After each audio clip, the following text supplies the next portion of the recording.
Good morning, friends. Thank you so much for tuning in again. And we have a special guest with us, Robby Hayes. And we are so excited to kind of switch gears a little bit and go into reality TV. So we hope you learn a couple of things and enjoy.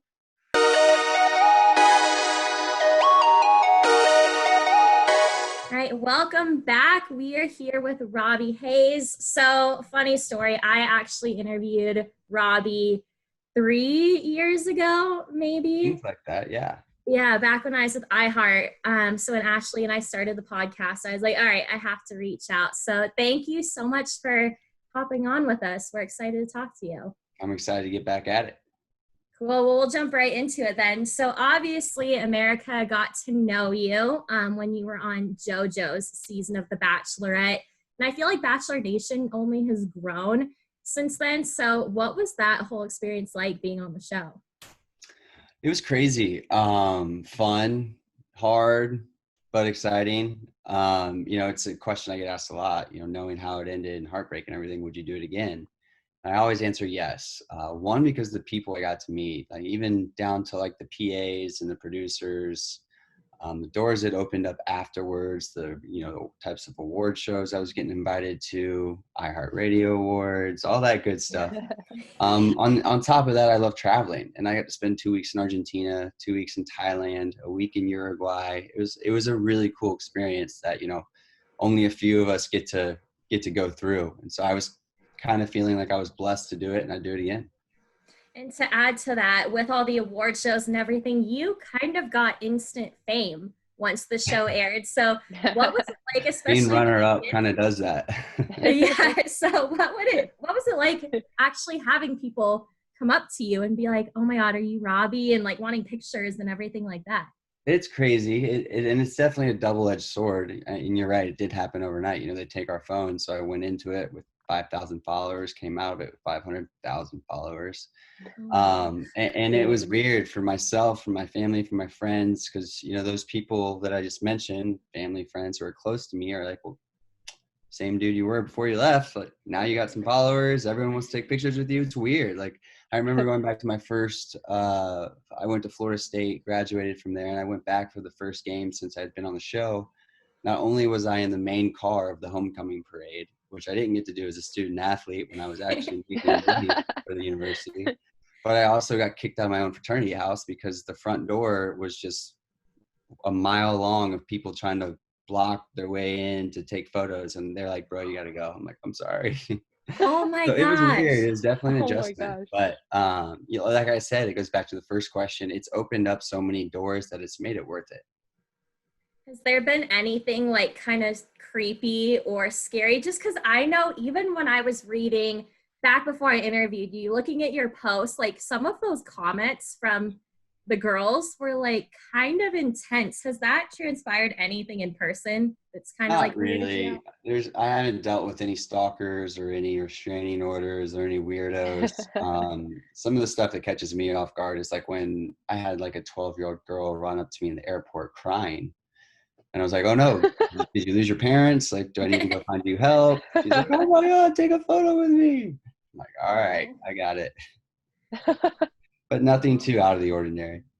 Well, that's good that there's no stalkers or anything. So another cast member I had talked to back years ago mentioned to me something. I will not say their name because I don't want them to get in trouble. But as you know, reality's not always what it seems, especially on TV. So like I heard about the editing and all that. And obviously you weren't the enemy or the villain on your season, but was there anything looking back where either you or your friends or your family were like, that's not the Robbie that we know? Yeah, I actually did run into an issue in the editing. On my one-on-one date, the first time I told JoJo I loved her, I explained some details of my best friend who passed away in a car crash. And in the chopping and cutting and editing, the whole story didn't come out, that whole conversation. And my best friend's family actually didn't talk to me for a while after that because I publicly aired it, but also there were some errors in it. And they were like, I can't believe you would do that. And there was backlash from it, which was pretty shitty. But I just stuck true to myself, figured, if they do know me, they know me that I wouldn't have, told it how it wasn't, but it did prove difficulties, and we're fine now, but that was a difficult time. And I know you've been on TV since then, so it hasn't like swayed you away from wanting to be on TV. Would you continue to want to do reality TV or anything else? Or I've kind of been through the gauntlet here. I think the shows realize that I'm an emotional person and I wear my heart on my sleeve. And that's kind of the role I play in all the shows. You'll see I'm like the lead role's date or the lead role's new crush, or, they kind of bring me in when they need me and then shit me out. But for me, I'm done unless Dancing with the Stars comes calling, because that's like my top. Oh man, you have to. Caitlin has been killing it so far. If you have any connections, get me on there. I actually do know a couple people with the show. Before I even got on TV, it was like, that's the show I want to do. For real? Yeah. Wow. Well, we have, I'm not going to say the name yet because it's not locked in and the episode hasn't aired, but we do have a pro dancer coming on our podcast from the show who has been eliminated. So that kind of narrows it down, but we'll have to bring your name up on the show. We'll just slide it in. Exactly. We'll do what we can, because I know with Hannah Brown winning last year, Caitlin frontrunner this year. Can you dance, Phil? That's the question. I grew up in the South. I have a few of the cotillion moves and the country moves, but I'd love to learn more hip hop and stuff like that. Who would your dream partner be on the show? Oh gosh, I couldn't even tell you. I don't actually watch it that much, but that seems like the show that I'd thrive on. Would you prefer a single pro to be partnered up with? Sure, of course. Dancing equals chemistry. Why not leave that door open? There we go. All right, well, we'll keep our fingers crossed for you. And if you somehow end up on the show, this podcast gets credit for shout out doing it first. Love it. All right, so obviously you had cast members, going back to Bachelorette, that are still pretty popular. I feel like your guys' season was so huge that a lot of people really connected with it. So I know there were some fights and some cast members didn't get along, but are you still friends with anyone from that season? I'd say I'm only not friends with Chad. That still remains. Some tigers just don't change their stripes, right? And that's been him ever since. But sorry. You're good. And but other than that, like, that's another great thing that came from the show. I lived with Chase McNary for 2 years after the show. Oh, that's right. And you guys were in Scottsdale for a little bit, right? Or just Chase was? We lived in Denver, and then we moved to LA, and then Chase moved to Arizona from LA when he moved out of my house in LA. Okay. Got it. But I talk to Grant a lot. I see James Taylor a good bit. It's been great. The friendships that come from it are awesome. Alex YQ was a great friend of mine. Yeah, I remember I interviewed Chad. I want to say it was after you, because my coworker's like, all right, you've interviewed Robbie, Chase, like, interview Chad. And it was exactly how I thought it was going to go. Same person that you see on TV. He really doesn't hide it. And now he's a porn star. So that's great. Oh, yeah. After there was a whole like violence thing, right, with his ex, and then he became a porn domestic star. battery. I think he got arrested.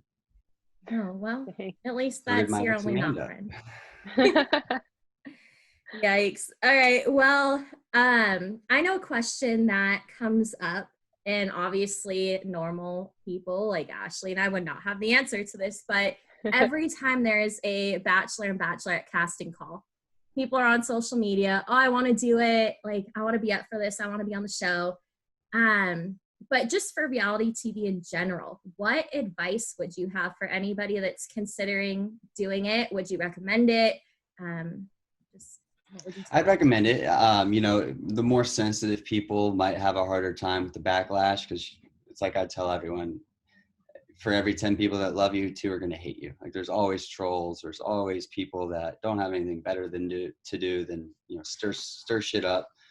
But as far as going through the process and making yourself the best you can to get on a show, you've got to figure out what your 3 highlights as a person are, what your 3 best attributes are, and really emphasize those, right? Because they're not just going to cast a bump on the log. Like if I sit here and just say yes, no, it's going to be bad.